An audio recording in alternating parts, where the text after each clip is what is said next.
नमो लोये सौहरिहन्ताणम् नमो लोये सौहृदानम् नमो लोये सौभागिर्यानम् नमो लोये सौविद्यायानम् नमो लोये सौत्रिकालवती सावनम् ओंकारमिन्दु संयुक्त नित्यम् ध्यायन्ति योगिनः कामदम् मोक्षदम् चैव ओंकाराय नमो नमः मङ्गलम् भगवान् मङ्गलम् गौतमो मङ्गलम् कुन्कुण्डार्य विजेन्द्रमोसुमङ्गलम् नमः समरिसाराय स्वानुभूत्या तथास्ते चित् स्वभावाय भवाय सर्वाणाम् विभाव नियुक्त निराकार। समयसार भगवान कुंकुंदाचार्य रचित समयसार तथा भगवान अमृतचंद्राचार्य रचित आत्मख्याति टीका कलश सहित एनो स्वाध्याय चाले छे। एमां सर्व विशुद्ध ज्ञान अधिकार चाले छे। एनी गाथा 321, 322 અને 323 સુધી આપણે સ્વાધ્યાય કર્યો છે। છેલ્લે આ ગાથાઓમાં જે વાત આવી એનું સહેજ પુનરાવર્તન કરી અને આગળનો સ્વાધ્યાય શરૂ કરીએ। આ ત્રણ ગાથામાં એમ કહ્યું કે જેઓ આત્માને કરતા માને છે એ પછી ભલે મુનિ થયા હોય, સાધુ થયા હોય, એ શ્રાવક હોય, એટલે શ્રમણ હોય કે શ્રાવક હોય, પણ એ લૌકિક જેવા જ છે। કારણ કે લોકમાં ઈશ્વરને કરતા માને છે, જગતનો કરતા અને જગતનો નિયામક કોઈ એક ઈશ્વર છે એમ લોકો માને છે। અને આ શ્રમણ, આ શ્રાવકો જો એમ માનતા હોય કે આત્મા કરતા છે તો બંનેની માન્યતા એક સમાન થઈ, એટલે કે કર્તા અપેક્ષાએ માન્યતા એમની એક સમાન થઈ, જેને અપસિદ્ધાંત કયો છે, ભૂલ ભરેલો સિદ્ધાંત। એ બંનેનો સરખો છે, બંનેને કર્તાપણાની બુદ્ધિ છે। માટે જેમ લૌકિક જનોનો મોક્ષ નથી તેમ મુનિઓને પણ મોક્ષ ક્યાંથી થશે, શ્રાવકને પણ મોક્ષ ક્યાંથી થશે, એટલે કે એમને મોક્ષ થશે નહીં। કેમ કે બંનેની માન્યતામાં ભૂલ ભરેલો સિદ્ધાંત છે, અપસિદ્ધાંત છે। શું અપસિદ્ધાંત છે? કર્તાપણાની બુદ્ધિ। લૌકિકમાં એમ કર્તાપણાની બુદ્ધિ છે કે કોઈ ઈશ્વર એક કરતા છે અને આ મુનિઓ અથવા શ્રાવકો એમ માને છે કે આત્મા કરતા છે। જો આત્મા કરતા હશે તો પછી એ કાર્યના ફળને ભોગવશે જ, અને જે ફળ ભોગવશે તેને ક્યાંથી મોક્ષ હશે? ફળ તરીકે એને ભવના ભ્રમણ થશે। તો આ રીતે ગાથા 321 થી 323 માં આચાર્ય ભગવાને સમજાયું અને પંડિતજી એના અર્થ કર્યા। હવે આગળ કહે છે કે હવે પરદ્રવ્યને અને આત્માને કાંઈ પણ સંબંધ નથી, માટે કર્તા કર્મ સંબંધ પણ નથી। પરદ્રવ્યને અને આત્માને કાંઈ પણ સંબંધ નથી, માટે કર્તા કર્મ સંબંધ પણ નથી, એમ શ્લોકમાં કહે છે। તો કળશ 200 અમૃતચંદ્રાચાર્ય ભગવાનનો કળશ છે।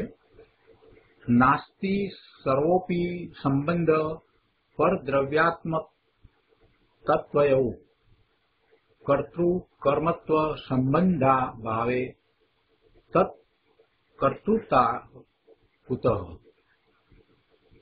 કળશ 200 ના અર્થમાં અહીંયા કહે છે કે પરદ્રવ્ય આત્મ તત્વયો સર્વ અપી સંબંધ નાસ્તિ।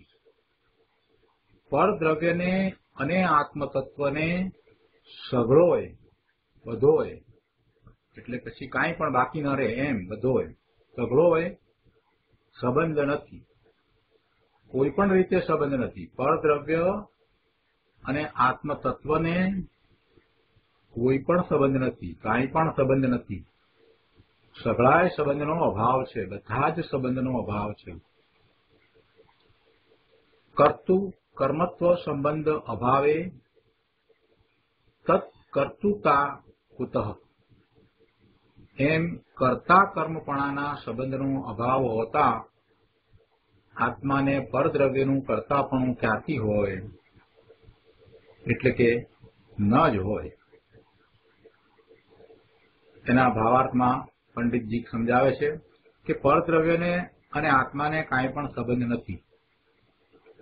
આત્મા ચેતન દ્રવ્ય છે અને એ સિવાય બીજા અન્ય ચેતન દ્રવ્ય સાથે પણ આત્માને સંબંધ નથી અને બીજા અચેતન અજીવ સાથે પણ આત્માને સંબંધ નથી. એટલે આત્માથી બીજા બધા જ જે પર છે એની સાથે આત્માને કાંઈ પણ સંબંધ નથી. આત્માને થતા વિભાવ ભાવ એ પણ અપેક્ષાથી તો એ પર વસ્તુ છે, પરદ્રવ્ય છે, એની સાથે આત્માને કાંઈ સંબંધ નથી.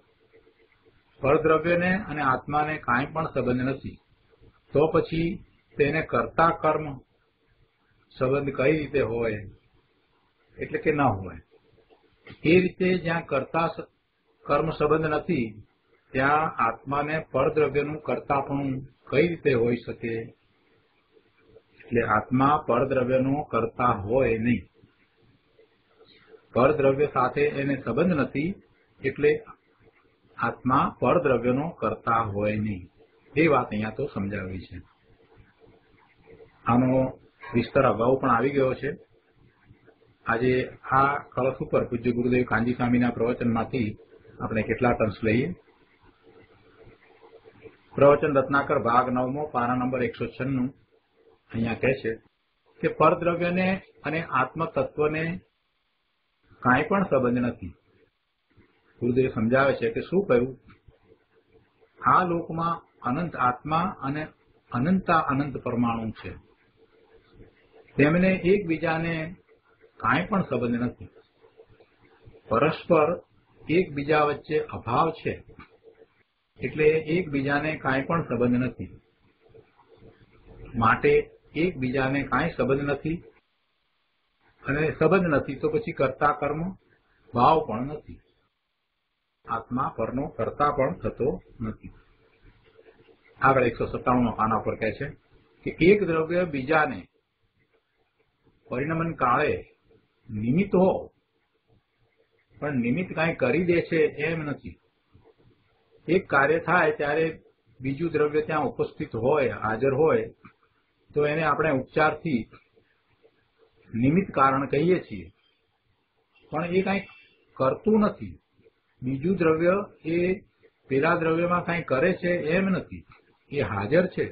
જ્યારે પરિણમન થાય છે તે વખતે એ હાજર છે, પણ હાજર છે તેથી કંઈ એ કરે છે એમ નથી. એક દ્રવ્યનું કાર્ય બે દ્રવ્ય કરી શકે નહીં. એક દ્રવ્યનું કાર્ય જે થાય એનું પરિણમવું થાય છે, તો એમાં જે દ્રવ્ય છે એ પોતે જ કારણ છે. પછી બીજું દ્રવ્ય એને કોઈ પણ રીતે પરિણમાવી દે એમ હોતું નથી. પણ એની હાજરી છે, બીજા દ્રવ્યની હાજરી છે, ઉપસ્થિતિ છે, એટલે ઉપચારથી આપણે એમ કહીએ છીએ કે એ નિમિત્ત કારણ છે. એટલે ગુરુદેવ કહે છે કે એક દ્રવ્ય બીજાને પરિણમન કાળે ભલે નિમિત્ત હો પણ એ નિમિત્ત કાંઈ કરી દે છે એમ નથી.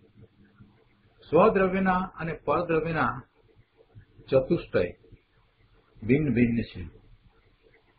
દરેક દ્રવ્યના એના પોતાના ચતુષ્ટય છે. કયા ચતુષ્ટયની વાત છે? દ્રવ્ય, ક્ષેત્ર, કાળ અને ભાવ.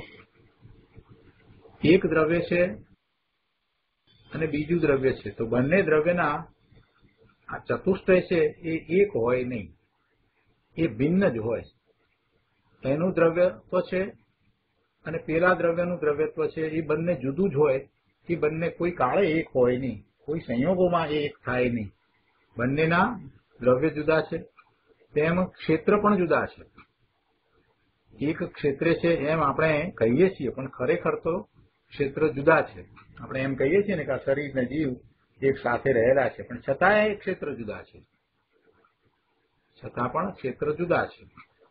એટલે અહીંયા એ વાત કરી છે કે દ્રવ્ય, ક્ષેત્ર જુદા છે.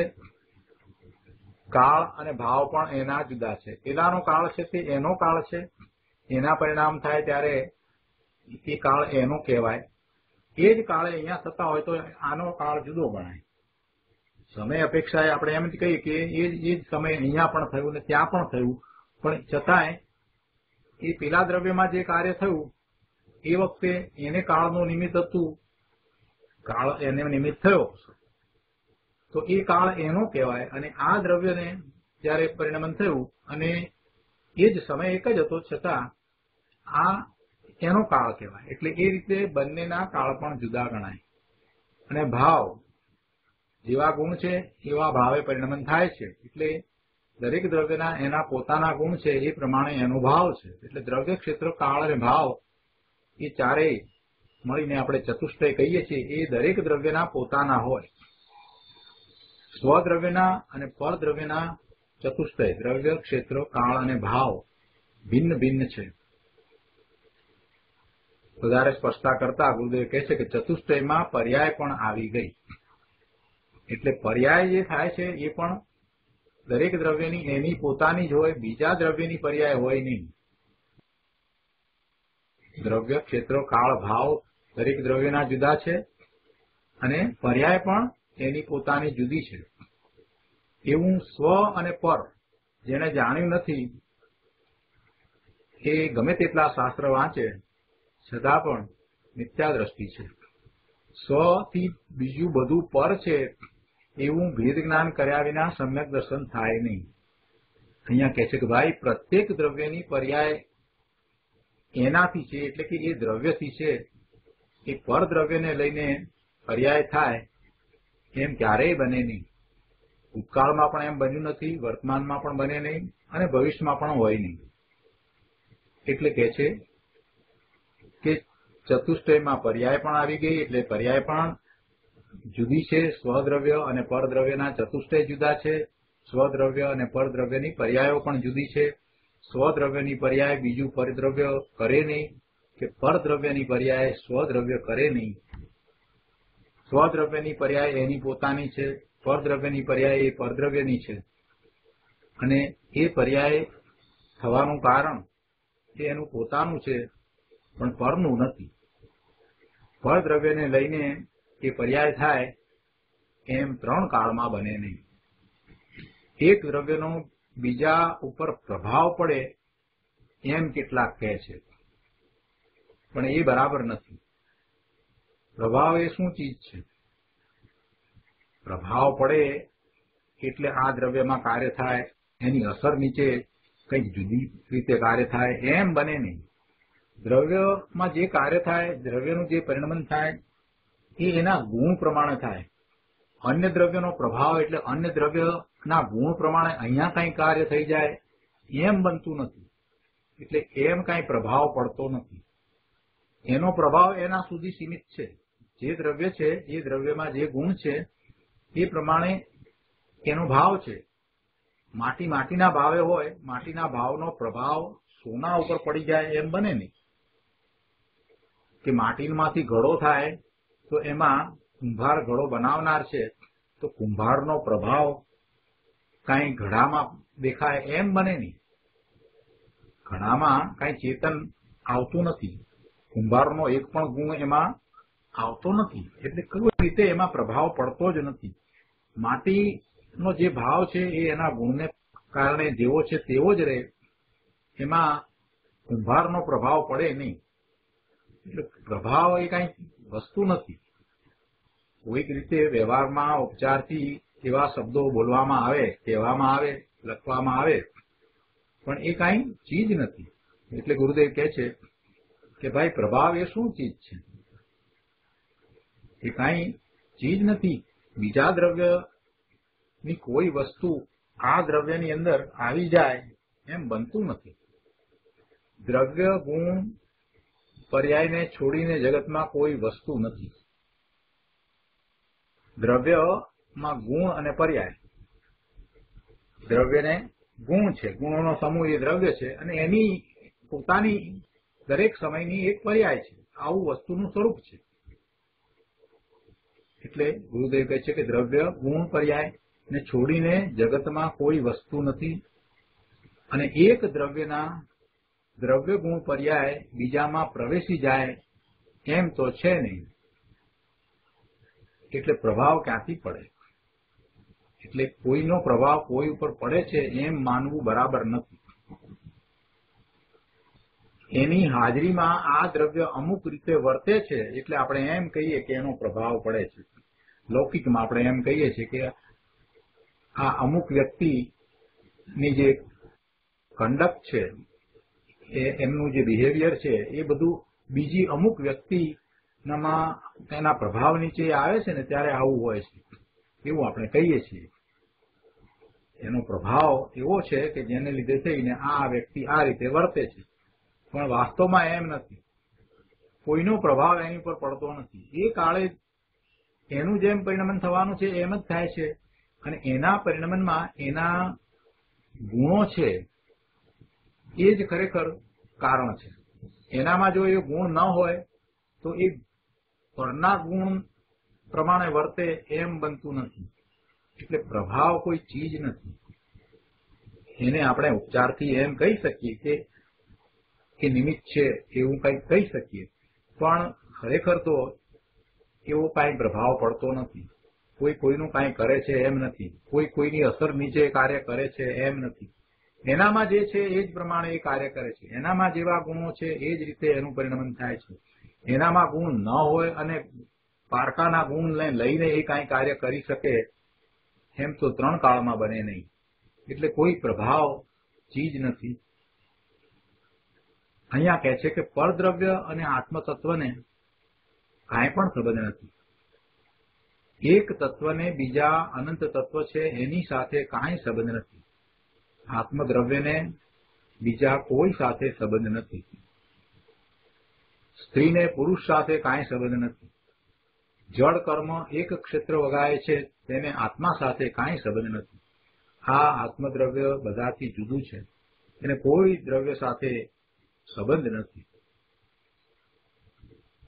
તો કોઈએ પ્રશ્ન પૂછ્યો છે કે એને નિમિત્ત નૈમિત્તિક સંબંધ તો છે ને?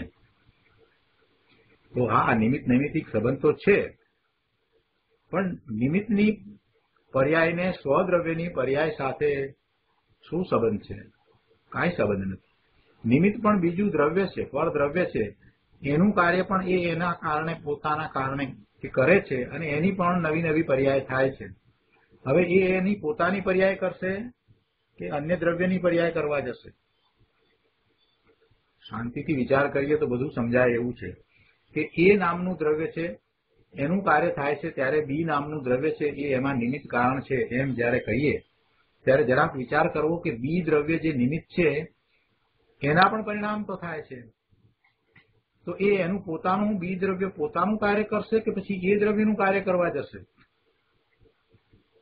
એનું પરિણમન થાય છે અને એની પર્યાય થાય છે, અને એક પછી એક પર્યાય થાય છે. એ બે પર્યાયની વચ્ચે કોઈ અવકાશ પણ નથી. ત્યારે પછી એ બીજું દ્રવ્ય, બી નામનું દ્રવ્ય, આ એ નામના દ્રવ્યનું શું કરવાનું હતું? એ નામના દ્રવ્યની પર્યાયને કેવી રીતે કરે? એટલે એવું થતું જ નથી. એક દ્રવ્ય બીજા દ્રવ્યનું કાર્ય કરી શકતું જ નથી. સિદ્ધાંતથી સમજવાની વાત છે. દરેક દ્રવ્ય છે એ દ્રવ્ય અપેક્ષાએ જોઈએ તો અવિનાશી છે, એનો નાશ થતો નથી. કોઈ પણ દ્રવ્ય છે એ ત્રિકાળ છે, દ્રવ્યનો નાશ થતો નથી. અને દ્રવ્યનો નાશ નથી થતો તો ભૂતકાળમાં હતું, વર્તમાનમાં છે, અને અનંતકાળ સુધી ભવિષ્યકાળમાં પણ એ રહેશે. અને દ્રવ્યને દરેક સમયે કોઈ એક પર્યાય છે, તો એનો અર્થ એ થયો કે દરેક દ્રવ્યને અનંત પર્યાય છે. તો એવું અનંત પર્યાયરૂપ દ્રવ્યનું પરિણમન સ્વતંત્ર રીતે છે. હવે એ પરિણમનમાં બીજો આવીને શું કરી દેવાનો હતો? એનું પરિણમન તો જે થાય છે તે થાય જ છે. તો એમાં પછી બીજું દ્રવ્ય એમાં શું કરી શકે? એટલે સિદ્ધાંત પ્રમાણે પણ જો સમજીએ તો એ સમજાય એવું છે કે દરેક દ્રવ્યની અનંત પર્યાય છે, અને એ દ્રવ્ય એ પર્યાય રૂપે ઉપજે છે એમ આપણે કહીએ છીએ. જ્યારે એને બીજા અન્ય દ્રવ્યથી જુદું પાડવું હોય ત્યારે આપણે એમ કહીએ છીએ કે દરેક દ્રવ્ય પોતાના પરિણામ રૂપે ઉપજે છે, અને એવા પરિણામ એ સ્વતંત્ર રીતે ક્રમબદ્ધ કરે છે. આ બધું તો આપણે બરાબર અગાઉની ગાથામાં સમજ્યા છીએ. તો પછી એ બીજા દ્રવ્ય રીતે ઉપજે કે બીજા દ્રવ્યનું કાંઈ કરે એ તો શક્ય જ નથી.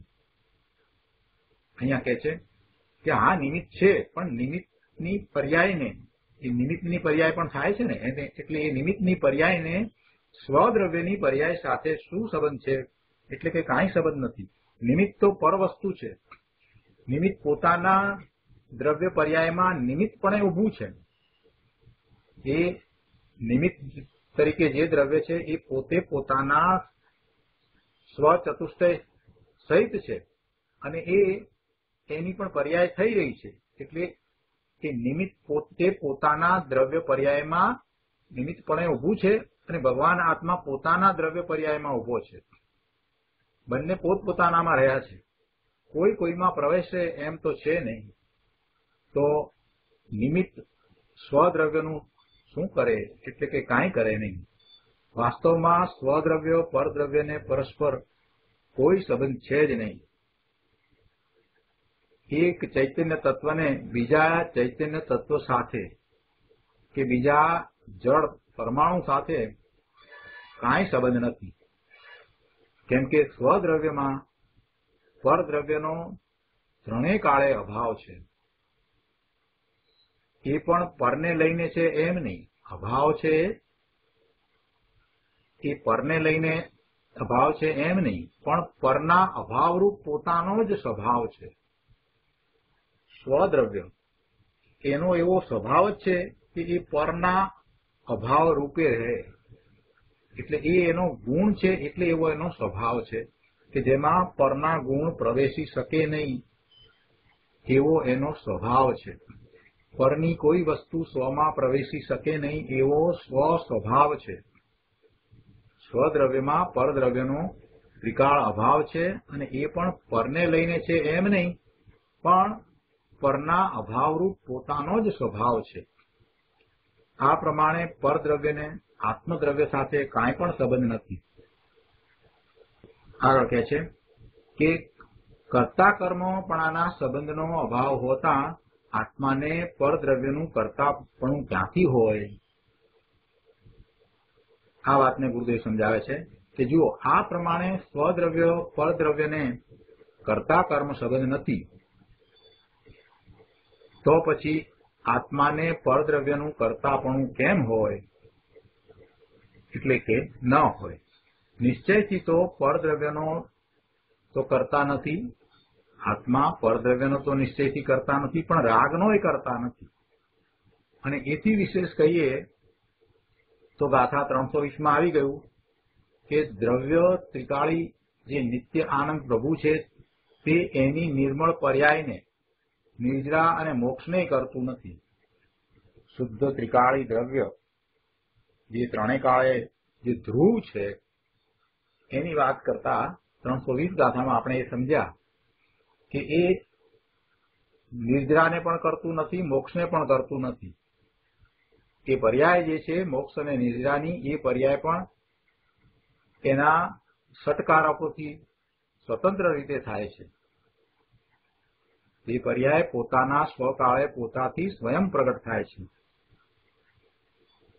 આવું દ્રવ્ય છે. અને અહીંયા અન્ય મતમાં તો જગતનો કરતા કોઈ ઈશ્વર છે. હવે એવી માન્યતા જો જૈનની પણ હોય તો એ જૈન કેવી રીતે કહેવાય? એ પોતાની જાતને જૈન માને, પણ એ તો મિથ્યા દ્રષ્ટિ છે. જગતનો કરતા કોઈ ઈશ્વર છે એમ માનનાર તો મિથ્યા દ્રષ્ટિ છે. અને પછી જૈનનો સાધુ થઈ અને જો એ એમ માને કે 6 કાયના જીવોની હું રક્ષા કરી શકું એમ માને તો એ પણ એની માન્યતા મિથ્યાત્વ સહિત છે. કોઈ પણ પરદ્રવ્યની ક્રિયા પ્રભુ તું ન કરી શકે આવું વસ્તુનું સ્વરૂપ છે. પરદ્રવ્યની ક્રિયા થાય તેનો કરતા આત્મા નથી. પરદ્રવ્યની ક્રિયા એના કારણે સ્વતંત્ર રીતે થાય છે, એનો કરતા બીજું કોઈ દ્રવ્ય નથી. એ જ રીતે આત્મા પણ કોઈ પરદ્રવ્યની ક્રિયાનો કરતા નથી. આગળ અહીંયા 198માં પાના ઉપર ભાવાર્થ ઉપરના પ્રવચનમાં કહે છે કે પરદ્રવ્યને અને આત્માને કાંઈ પણ સંબંધ નથી. તો પછી તેમને કર્તા કર્મ સંબંધ કઈ રીતે હોય? એ રીતે જ્યાં કર્તા કર્મ સંબંધ નથી ત્યાં આત્માને પરદ્રવ્યનું કર્તાપણું કઈ રીતે હોઈ શકે? એનો વિસ્તાર કરતા કહે છે કે આ કળશ બહુ ઊંચો છે ભાઈ, ભાષા સાદી છે પણ ભાવ ખૂબ ગંભીર છે અને કહે છે કે સર્વોપી સંબંધ નાસ્તિ, કાંઈ પણ સંબંધ નથી, પરદ્રવ્ય સાથે કાંઈ પણ સંબંધ નથી, તું તારામાં અને એ એનામાં. બસ આટલી જ વાત યાદ રાખવા જેવી છે. આ ભાવાર્થમાંથી ગુરુદેવે બહુ ટૂંકું વાક્ય, વારંવાર યાદ કરવા જેવું, મનન કરવા જેવું વાક્ય અહીંયા આપણને આપ્યું છે કે તું તારામાં અને એ એનામાં, માટે તું પરનું કાંઈ કરી શકે નહીં. આ આંખની પાપણ હલે તે આત્માનું કાર્ય અને આત્મા તેનો કરતા એમ ત્રણ કાળમાં બને નહીં. કેમ કે આંખની પાપણ એ જડ છે અને તું ચેતન ભગવાન આત્મા છે. આ ચેતન જડના કાર્યો કરે નહીં. એક દ્રવ્યનો બીજા પર પ્રભાવ પડે એમ પણ નહીં. એ ઉપચારથી કહેવાય. અહીંયા એક વાત મૂકી છે કે વાઘ અને નાગ શાંત થઈને એક સાથે તીર્થંકર ભગવાનની વાણી સાંભળવા આવે છે ને, એટલે એવો અતિશય હોય છે ને. સમોકરણમાં બેઠા હોઈએ તો ત્યાં એક બાજુ વાઘ પણ હોય ને બાજુમાં બકરું પણ હોય, તો પણ એમને એકબીજા પ્રત્યેનો એ વેરભાવ હોય નહીં.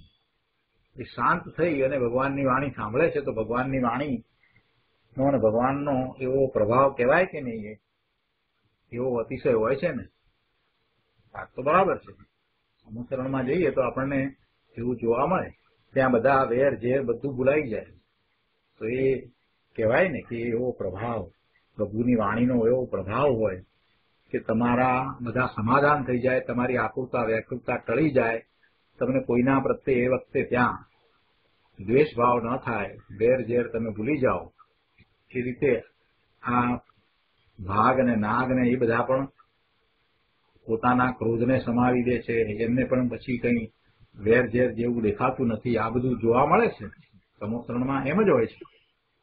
તો એ કઈ રીતે, જો પ્રભાવ ન પડતો હોય તો એ કઈ રીતે શક્ય થાય? આ તો બરાબર છે. ગુરુદેવ સમજાવે છે કે ભાઈ એ તો ઉપચારથી કહેવાય, એ ઉપચારથી કહેવાય. બાકી અતિશય છે માટે શાંત થઈ જાય છે એમ નથી. જો ભગવાનનો અતિશય છે માટે એ શાંત થઈ જાય છે એમ કહેવું એ વ્યવહાર છે. એ વ્યવહાર છે. પોતાની તે કાળે તે પર્યાય થવાની યોગ્યતા છે તો તે થાય છે. એ સમયની વાઘની એવી પર્યાય થવાની યોગ્યતા છે, નાગની એવી પર્યાય થવાની યોગ્યતા છે, બીજા જીવોની પણ જે પ્રમાણે જેવી યોગ્યતા છે એ પ્રમાણે એની એવી પર્યાય થાય છે. એની શાંત ભાવે રહેવાની પર્યાય એ વખતે થવાની છે, એવો એ સમય છે, એવી એ વખતે યોગ્યતા છે, માટે એ થાય છે. અને ત્યારે ભગવાનની વાણી અથવા તો ભગવાન એ એમાં નિમિત્ત છે. ભગવાનને બધા અતિશય હોય છે તો એ એમાં નિમિત્ત છે. એ વખતે ખરેખર તો એ જીવોની એવી જ યોગ્યતા છે એટલે એમ થાય છે અને ત્યારે ભગવાન નિમિત્ત છે. તે પર્યાયની તે જન્મક્ષણ છે. બાકી ભગવાને એમાં કાંઈ કર્યું છે એમ નથી. આત્માને પરદ્રવ્યનું કરતાપણું ત્રણ કાળમાં છે નહીં. ભગવાન પોતે પોતાનામાં રહ્યા છે. જે ઓમકાર ધ્વનિ નીકળે છે એના પણ ભગવાન કરતા નથી. તીર્થંકર ભગવાનની ઓમકાર ધ્વનિ નીકળે, આખા શરીરમાંથી નીકળે, ઓઠ પકડ્યા વગર નીકળે, તો એના પણ ભગવાન કરતા નથી. તો પછી અહીંયા અન્ય જીવો ને જે શાંત ભાવ થાય એના કરતા કેવી રીતે થાય? એટલે કે ભગવાન એના કરતા હોય નહીં. પ્રભાવની વાત પણ અહીંયા એ રીતે સમજાવી કે આ જીવને એવો શાંત ભાવ થવાનો છે તો એ એની એ સમયની યોગ્યતા છે માટે થાય છે.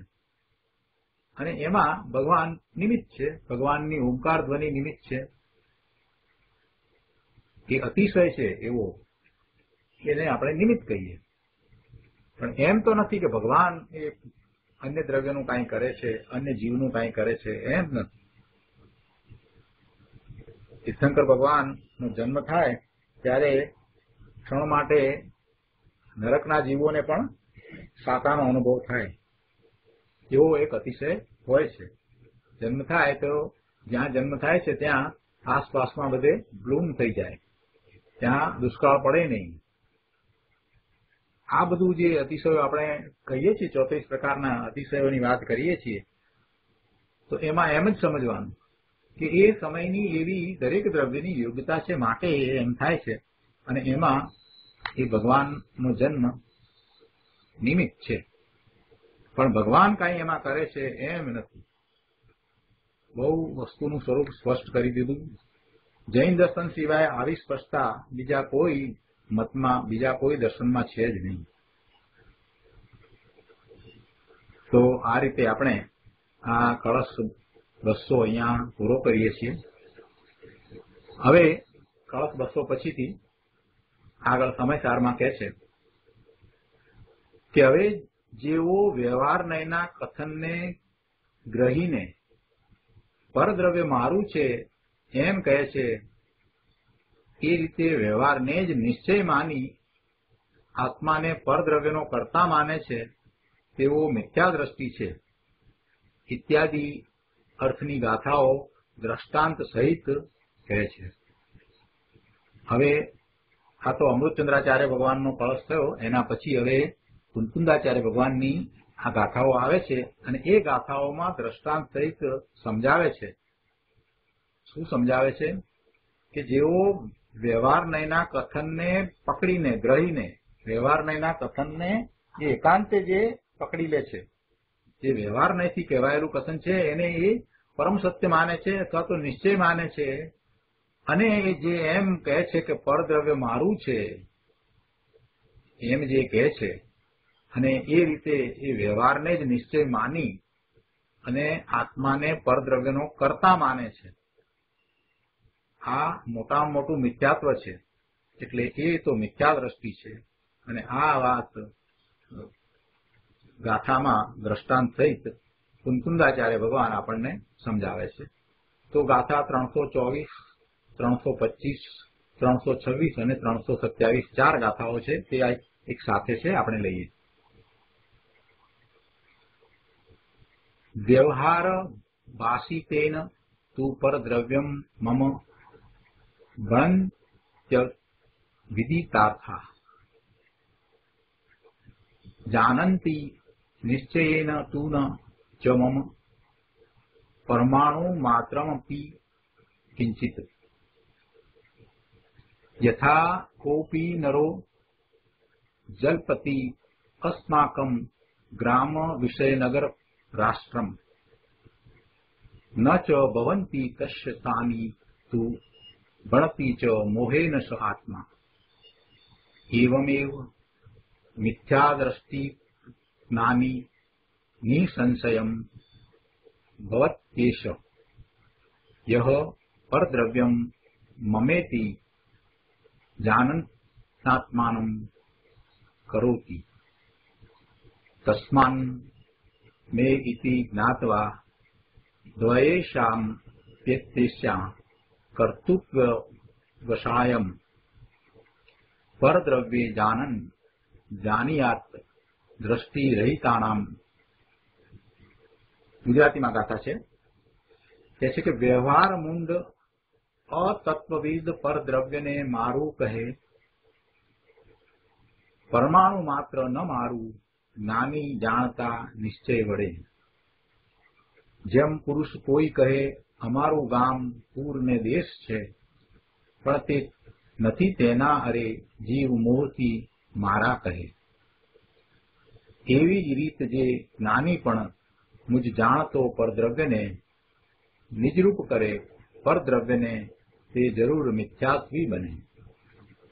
તેથી ન મારું જાણી જીવ પરદ્રવ્યમાં આ ઉભયની કર્તૃત્વ બુદ્ધિ જાણતો જાણે સુદ્રષ્ટિ રહિતની. આ ગામ ને નગર ને બધું મારું, મારો દેશ ને આ બધું આપણે મારું મારું કહીએ છીએ, એ ઉદાહરણ અહીંયા આપવામાં આવ્યું છે. તો કે એ ક્યાં મારું થાય છે? એવી રીતે આ જે વ્યવહારથી કહેવામાં આવ્યું હોય એને વ્યવહારથી સમજવું જોઈએ ને નિશ્ચયથી એ પોતાનું નથી એમ સાચી સમજ મેળવવી જોઈએ. એ વાત અહીંયા ગાથાઓમાં આવશે.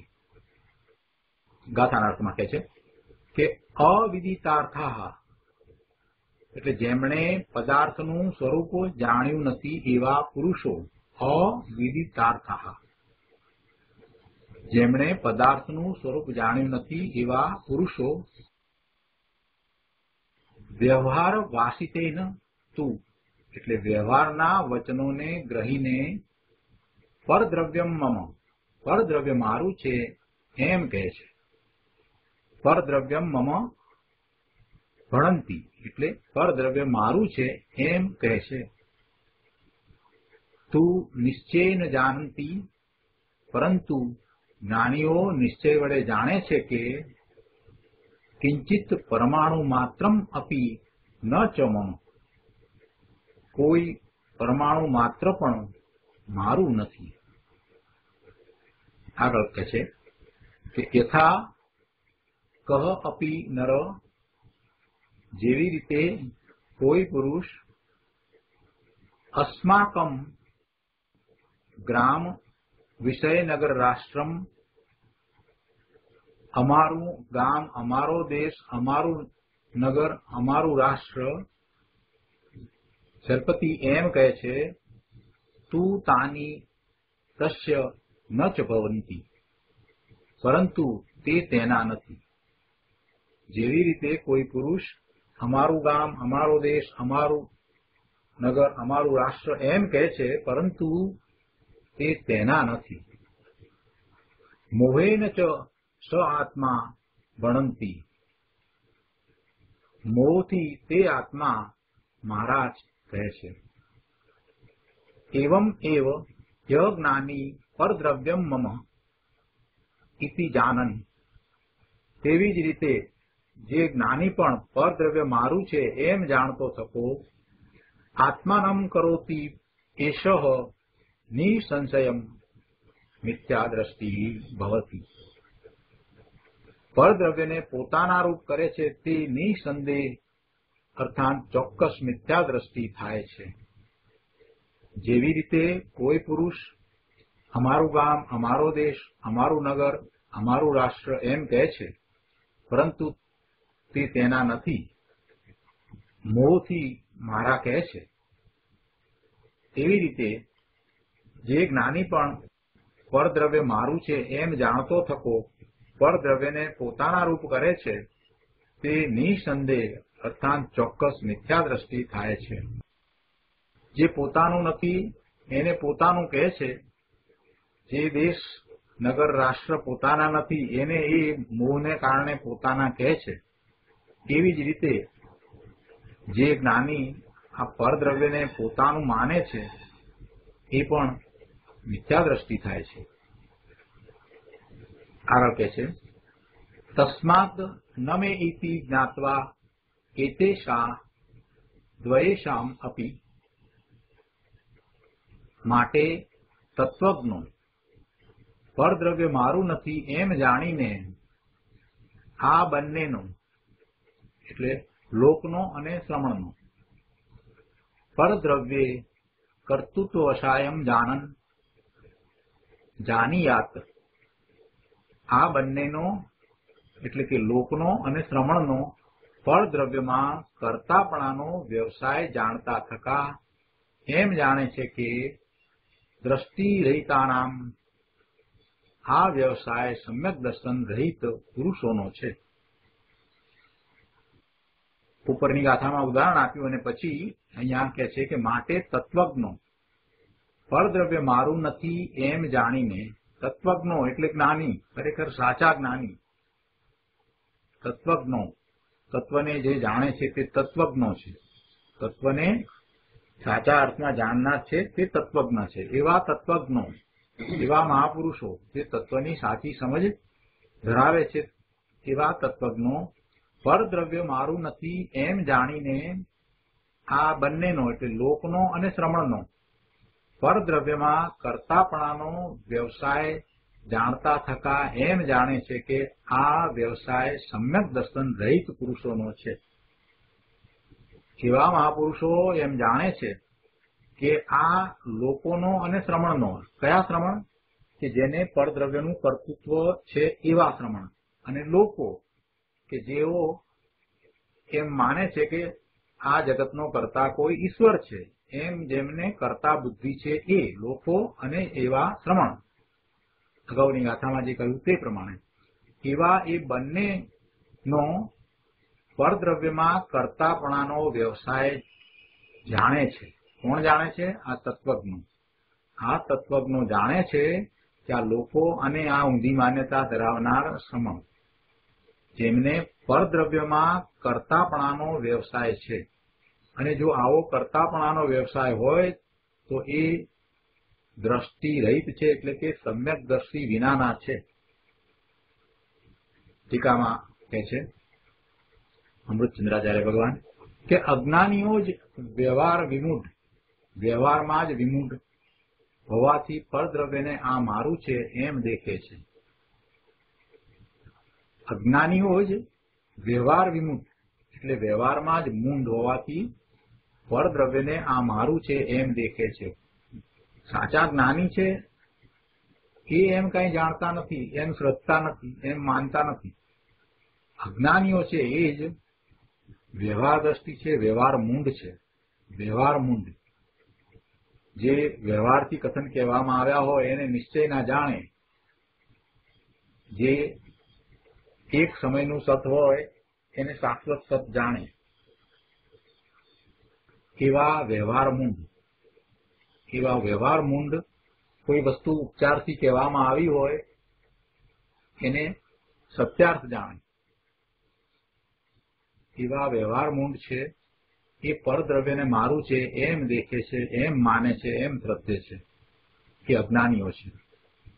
જ્ઞાનીઓ તો નિશ્ચય પ્રતિબુદ્ધ એટલે નિશ્ચયના જાણનારા, નિશ્ચય પ્રતિબુદ્ધ, નિશ્ચયના જાણનારા છે. જ્ઞાનીઓ તો નિશ્ચય પ્રતિબુદ્ધ, નિશ્ચયના જાણનારા હોવાથી પરદ્રવ્યની કણિકા માત્રને પણ આ મારું છે એમ દેખતા નથી, એમ શ્રદ્ધતા નથી, એમ જાણતા નથી. તેથી જેમ આ જગતમાં કોઈ વ્યવહાર વિમૂઢ એવો પારકા ગામમાં રહેનારો માણસ આ ગામ મારું છે એમ દેખતો માનતો થકો મિથ્યા દ્રષ્ટિ, ખોટી દ્રષ્ટિવાળો છે, તેમ જો જ્ઞાની પણ કોઈ પણ પ્રકારે વ્યવહાર વિમૂઢ થઈને પરદ્રવ્યને આ મારું છે એમ દેખે તો તે વખતે તે પણ નિસંશયપણે અર્થાત ચોક્કસ પરદ્રવ્યને પોતારૂપ કરતો થકો મિથ્યા દ્રષ્ટિ જ થાય છે. કે સાચા જ્ઞાનીને તો એમ હોતું નથી, પણ જેને શાસ્ત્રના અભ્યાસ છે એવાની અહીંયા તો વાત લીધી છે. સમ્યક દ્રષ્ટિની તો દ્રષ્ટિ બરાબર જ હોય છે, પણ છતાં પણ જો સમ્યક દ્રષ્ટિ પણ જો આવી માન્યતા કરે તો એ મિથ્યાત્વને પ્રાપ્ત કરે છે, એ મિથ્યા દ્રષ્ટિ થાય છે. એની તો એવી માન્યતા હોતી જ નથી. સમ્યક દ્રષ્ટિની તો માન્યતા બરાબર જ છે, સમ્યક છે. એક વખત આત્માના અનુભવ થયા પછીથી એને પરદ્રવ્યનું કરતાપણું પણ નથી ને પરદ્રવ્ય સાથે એકત્વ પણ હોતું જ નથી. પોતાના સ્વરૂપનો અનુભવ થયા પછીથી પોતે પોતાને પોતારૂપ જાણે છે, એટલે બધા તરફથી એને તો ઉદાસીન ભાવ વર્તે છે. એટલે પરમાં એને કાંઈ કરતા બુદ્ધિ હોતી જ નથી. એને તો બધું સ્પષ્ટ થઈ ગયું છે. એટલે અહીંયા તો જે શાસ્ત્રના અભ્યાસ કરી એને જે વાત કરી છે કે એ જ્ઞાની છે એમ જે વાત લીધી છે એ અપેક્ષાથી સમજવાનું છે. એટલે અહીંયા એમ કહ્યું છે કે એવા જ્ઞાની પણ જો આ રીતે માને તો એ નિસંશયપણે અર્થાત ચોક્કસપણે પરદ્રવ્યને પોતારૂપ કરતા થતા એ મિથ્યા દ્રષ્ટિ જ થાય છે. માટે તત્વને જાણનારો પુરુષ સઘળું એ પરદ્રવ્ય મારું નથી એમ જાણીને લોક અને શ્રમણ બંનેને જે આ પરદ્રવ્યમાં કર્તૃત્વનો વ્યવસાય છે, કર્તાપણાનો વ્યવસાય છે, તે તેમના સમ્યક દર્શન રહિતપણાને લીધે જ છે એમ સુનિશ્ચિતપણે જાણે છે. તત્વજ્ઞાની એટલે માત્ર અર્થ કરનાર નહીં, તત્વને યથાર્થ જાણનારો, યથાર્થ શ્રદ્ધનારો અને યથાર્થ જાણનારો એવો તત્વજ્ઞ. જાણવાનું થાય ખૂબ વાત સમજાય છે, વસ્તુનું સાચું સ્વરૂપ સમજાય છે, સત્ય સમજાય છે અને ખૂબ લાભ થાય છે. જેમને પરની કરતા બુદ્ધિ પડી છે એમનો એ બધો વ્યવહાર છે એ કર્તૃત્વ સહિતનો વ્યવહાર છે અને એવા કર્તૃત્વ સહિતના વ્યવહારને એવો પોતાનો માને છે, એમાં પોતાનું કર્તૃત્વ માને છે, તો એ સમ્યક દ્રષ્ટિ નથી. એટલે કે છે કે માટે એવા તત્વને જાણનારા સંકિતિ મહાપુરુષો જે તત્વજ્ઞ છે એ એમ માને છે કે આ શ્રમણ અથવા તો લોક કે જેમની માન્યતા કર્તૃત્વ સહિતની છે, કર્તાપણાની માન્યતા એમને રહેલી છે.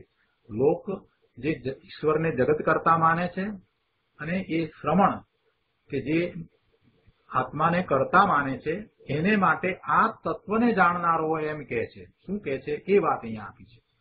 એ એમ કહે છે કે એ લોક અને એવા જે શ્રમણ જેને આત્મા કરતા છે એવી માન્યતા છે એ બંને આ પરદ્રવ્યમાં કર્તૃત્વનો વ્યવસાય કરી રહ્યા છે. એ સમ્યક દર્શન રહિતપણાને લીધે છે. એમને સમ્યક દર્શન નથી, સાચી દ્રષ્ટિ નથી, એટલે એમને એવો પરદ્રવ્યમાં કર્તૃત્વનો વ્યવસાય છે.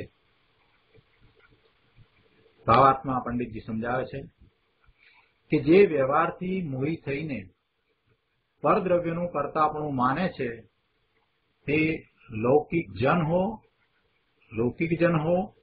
કે મુનિજન હો એ મિથ્યા દ્રષ્ટિ છે. વ્યવહારથી મોહી થઈને, મોહને કારણે વ્યવહારમાં જે દેખાય છે એમાં એ મોહિત થઈને, રંજિત થઈને સત્યને છોડી દે છે, સત્યને સમજતો નથી, સાચી દ્રષ્ટિ છે નહીં. મોહને કારણે એ અંધ થયો છે, એ અજ્ઞાની થયો છે. એટલે જે વ્યવહારથી મોહિત થઈને પરદ્રવ્યનું કર્તાપણું માને છે તે લૌકિક જન હો કે મુનિજન હો એ મિથ્યા દ્રષ્ટિ જ છે. જ્ઞાની પણ જો વ્યવહાર મૂંડ થઈને પરદ્રવ્યને મારું માને તો મિથ્યા દ્રષ્ટિ જ થાય છે. શાસ્ત્રોનો ઘણો અભ્યાસ હોય, બધી સાચી સમજ હોય, પણ એને હજી કરતા બુદ્ધિ પડી હોય, આત્મા પરનો કરતા થાય એવી જો એને માન્યતા હોય તો એ ભલે સાધુ થયો હોય કે શ્રાવક થયો હોય પણ એ મિથ્યા દ્રષ્ટિ જ છે એમ અહીંયા કહેવું છે. હવે આ ગાથાઓ પર પૂજ્ય ગુરુદેવ કાંજી સ્વામીએ જે વિસ્તાર કર્યો છે એને આપણે લઈએ. પ્રવચન રત્નાકર ભાગ 9મો, એના પાના નંબર 202, ગાથા 324 થી 327 ટીકા ઉપરનું પ્રવચન. ગુરુદેવ સમજાવે છે કે જુઓ, પોતાની શુદ્ધ ચૈતન્ય વસ્તુથી અજાણ એવા અજ્ઞાનીઓ વ્યવહાર વિમૂઢ હોય છે. વ્યવહાર વિમૂઢ અજ્ઞાની કેવા છે અને કઈ રીતે છે એ વાત અહીંયા ગુરુદેવે બહુ સરસ રીતે કરી કે જેમને પોતાના સ્વરૂપનું ભાન નથી, પોતાનું શુદ્ધ ચૈતન્ય સ્વરૂપ છે, ત્રિકાળ પોતે જ્ઞાયક છે, એનાથી જે અજાણ છે, પોતાની શુદ્ધ ચૈતન્ય વસ્તુથી અજાણ. એટલે બહારમાં અનેક પ્રકારનું જાણપણું છે. બહારમાં ડાયા, વ્યવહાર કુશળ, પણ પોતાની વસ્તુને જાણતા નથી, એ મૂંઢ છે. પોતાની શુદ્ધ ચૈતન્ય વસ્તુથી અજાણ, પોતે પરમાત્મા સ્વરૂપ ભગવાન આત્મા છે, પોતે ચૈતન્ય છે, એ પોતાની ચેતન વસ્તુ જ્ઞાન સ્વરૂપી આત્માને તો એ જાણતા નથી. એટલે કે છે પોતાની શુદ્ધ ચૈતન્ય વસ્તુથી અજાણ એવા અજ્ઞાનીઓ વ્યવહાર વિમૂઢ હોય છે. ભલે બહારમાં ગમે તેટલું જ્ઞાન કરતા હોય, ગમે તેવા મોટા પ્રોફેસર હોય કે પીએચડી હોય, પણ એ બધા વ્યવહાર વિમૂઢ છે, વ્યવહાર વિમૂઢ હોય છે. તેઓ સ્ત્રી, પુત્ર, પરિવાર, ધન દોલત, શરીર આદિ પરદ્રવ્યને આ મારું છે એમ માને છે. વ્યવહારથી કહેવાય છે ને, એ વ્યવહારથી કહેવાય કે આ મારું છે, પણ સમ્યક દ્રષ્ટિ જ્ઞાનીને અંતરમાં એમ નથી હોતું કે મારું છે. એ સમ્યક દ્રષ્ટિ જ્ઞાનીને એમ અંદરમાંથી નથી હોતું કે મારું છે, કેમ કે પોતે પોતાના સ્વરૂપને બધાથી જુદું જાણે છે અને અનુભવે છે. એવું ભેદ જ્ઞાન એમને કાંઈ યાદ કરવું પડતું નથી. એ ભેદ જ્ઞાન તો સતત રહે જ છે. એટલે બહારમાં બોલવા ખાતર બોલે એમ કે પણ ખરા કે આ મારું ઘર ને મારું ગામ બોલતા હોય, અથવા તો આ મારી વસ્તુ કે આ મારું પુસ્તક એમ બોલે, પણ બોલે છતાંય અંદરમાં એના પ્રત્યે કોઈ મારાપણાનો ભાવ છે નહીં, પોતે એનાથી જુદા છે એવું તો એમને સ્પષ્ટ હોય જ છે. અને એ કાંઈ યાદ કરીને કહેવું પડે, કરવું પડે એમ નહીં. યાદ કરીને એ થાય છે એમ નહીં કે આ બીજું બધું છે, મારાથી જુદું છે, એવું એમને યાદ નથી કરવું પડતું. એ તો સહજ દશા છે. સમ્યક દ્રષ્ટિ જ્ઞાનીનો વિચાર કરીએ તો એમને સહજ ભાવે જ છે. વ્યવહારમાં એમ કહે કે આ મારા છે એમ બોલે, સ્ત્રી પુત્ર પરિવાર ધન દોલત શરીર એ બધું પરદ્રવ્ય એ મારું છે એમ વ્યવહારથી કહેવાય છે. પણ એ વ્યવહારથી કહેવાય છે એને સમ્યક દ્રષ્ટિએ તો પોતાનું માનતા નથી, પણ આ પેલો અજ્ઞાની છે એને પોતાનું માની લે છે. એ વ્યવહારથી કહેવાય છે ને, તો એ અજ્ઞાની એને નિશ્ચય માની પરદ્રવ્ય મારું છે એમ માને છે. જે પોતાનું નથી અને પોતે એનાથી જુદો છે, ભિન્ન છે, એવી સમ્યક દ્રષ્ટિની તો સ્પષ્ટ માન્યતા છે, એવી જ એની શ્રદ્ધા છે. છતાંય કદાચ એ વ્યવહારમાં એ પણ એમ બોલે, પણ બોલે તેથી કંઈ એને પોતાનું માનતો નથી. પણ આ બિચારો અજ્ઞાની એ મારું છે એમ બોલે છે ને એમ જ માને છે. એની શ્રદ્ધા એવી જ છે, પરદ્રવ્ય મારું છે, એને નિશ્ચયથી પરદ્રવ્ય મારું છે એમ માન્યતા છે, એમ શ્રદ્ધા છે. અને આખી એની પરિણતિ એ જ રીતે થાય છે. પરદ્રવ્યને પોતાનું માનીને જે પરિણમે છે, એના દરેક કાર્યો, એના વિકલ્પો બધું પરદ્રવ્ય પોતાનું છે એમ માનીને જ હોય છે. એની શ્રદ્ધા આખી પરદ્રવ્યને પોતાનું માનવા રૂપ જ છે. એ પાયા ઉપર, એ બેઝ ઉપર જ એ બધું કરે છે.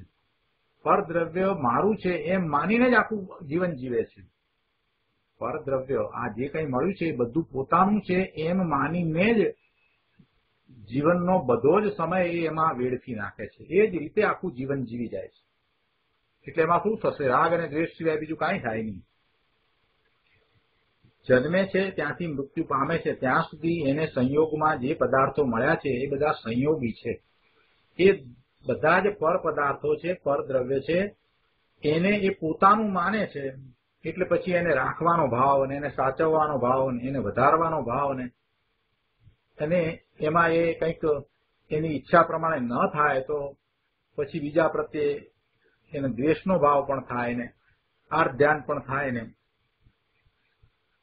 આ બધું એટલા માટે જ થાય છે કે પરદ્રવ્યને પોતાનું માને છે.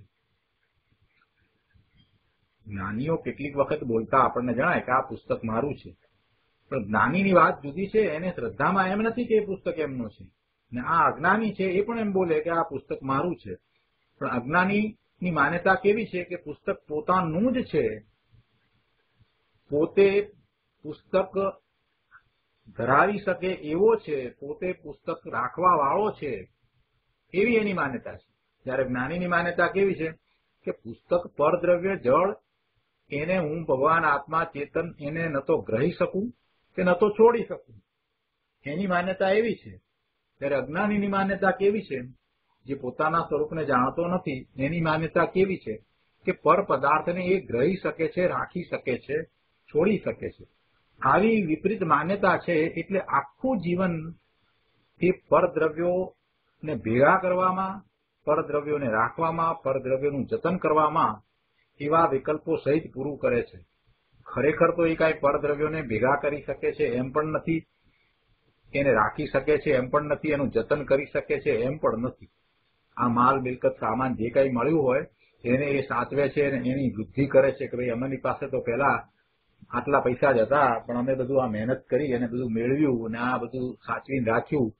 આવી એની ઊંધી માન્યતા છે. અને જીવન આખું એમ જ એ પૂરું કરે છે. પરદ્રવ્યને એ ગ્રહી શકે છે એવી એની ઊંધી માન્યતા છે ને, એટલે પછી આગળ બધું એમ જ ચાલે છે. જીવનના અંત સુધી એમ જ રહે છે. જ્યારે જ્ઞાનીને પરદ્રવ્ય મારું હોઈ શકે જ નહીં, કેમ કે પરદ્રવ્ય, જળ, આ સંયોગી પદાર્થો, એનાથી હું ભગવાન આત્મા ચેતન જુદો છું. એ ત્રણ કાળમાં મારું હોઈ શકે નહીં. અરે આ વિભાવ ભાવ જે થયા એ એક સમયની પર્યાયમાં થયા, એ પણ મારા નહીં, તો પછી આ પરદ્રવ્ય તો, આ જળ પદાર્થો તો મારા કેવી રીતે થાય?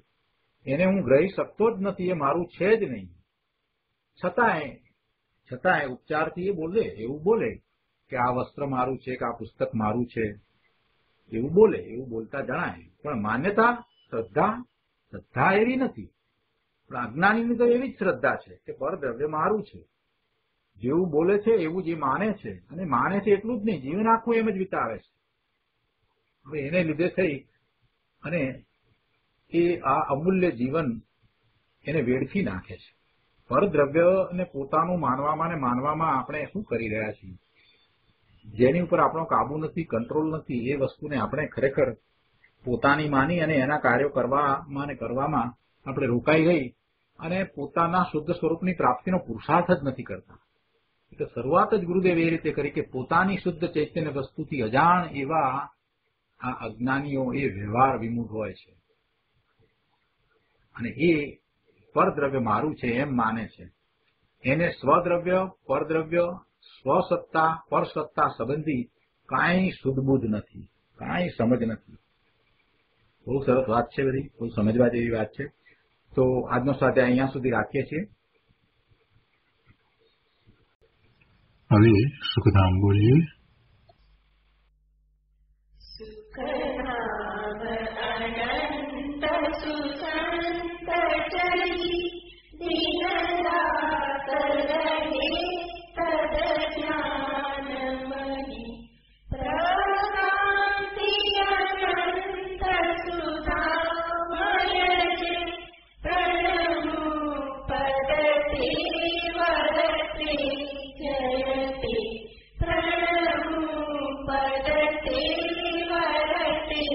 जयते